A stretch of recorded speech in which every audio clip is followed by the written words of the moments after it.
My name's Hannah Donovan, and I'm the head of creative at last.fm, which is a music website based in London. Right now, we're at the Design for Conversion conference in Amsterdam. I'm here today to speak to some of the attendees about design. What I am all about is designing. That's what I'm passionate about. I'm like creating beautiful websites that people want to use. So today I'm going to talk about something that I've recently been quite excited about, and it's about why interfaces feel magical and how to create that feeling. It's a very interesting conference format because the participants get to work on cases all day long, and the cases are sort of like business problems basically. So they get to work on how to design a better solution for these businesses. My main focus is the website. It always has been. I work with a team of designers. There's another very talented designer there, Matt Brown, who is responsible for the software and the mobile applications. And I also work with another talented guy, Afonso Martins, who handles more of the advertising and sort of marketing side of Last.fm as well. So that's the rough breakdown, but you know, I'm sort of involved in all sorts of aspects of it. Well, originally it was Felix and Martin's idea to have online radio, and then basically what happened is they were interested in this whole online radio streaming part of it, and Richard Jones had built this technology that collected what people were listening to, so attention data based on your tracks.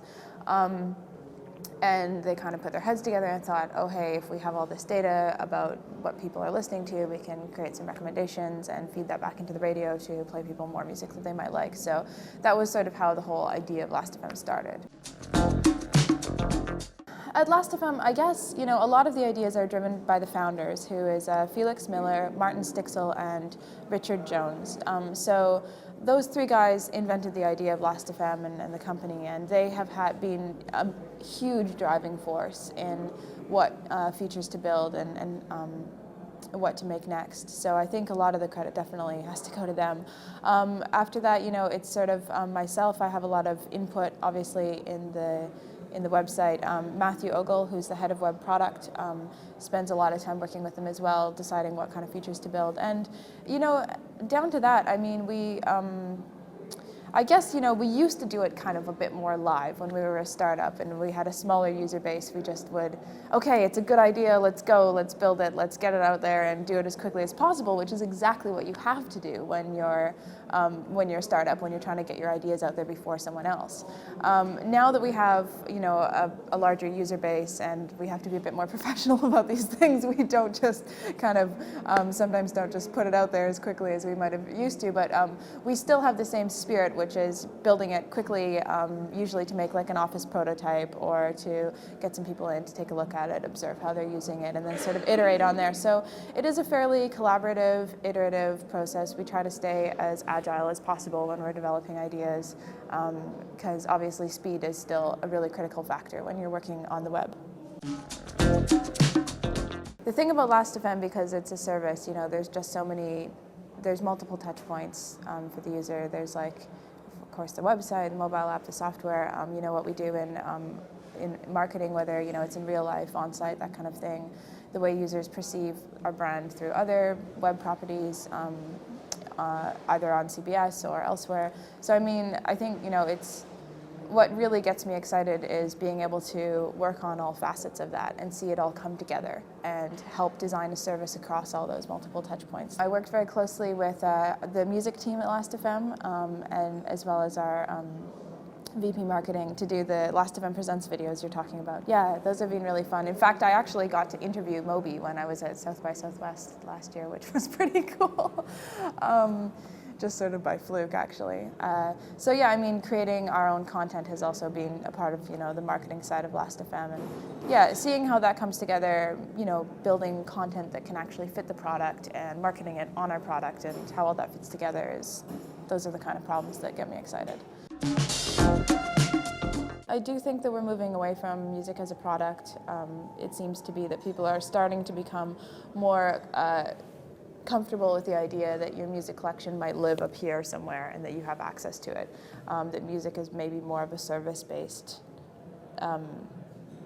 concept as opposed to a product-based concept where you're buying a certain thing that's for a certain amount, and your music collection now maybe lives in the cloud. I think it will definitely take some time for people to really fully warm to that, just because we like to own things. I think people like to have their stuff, whether it be their iTunes collection or their CDs or records or whatever. But I think that's an interesting kind of development.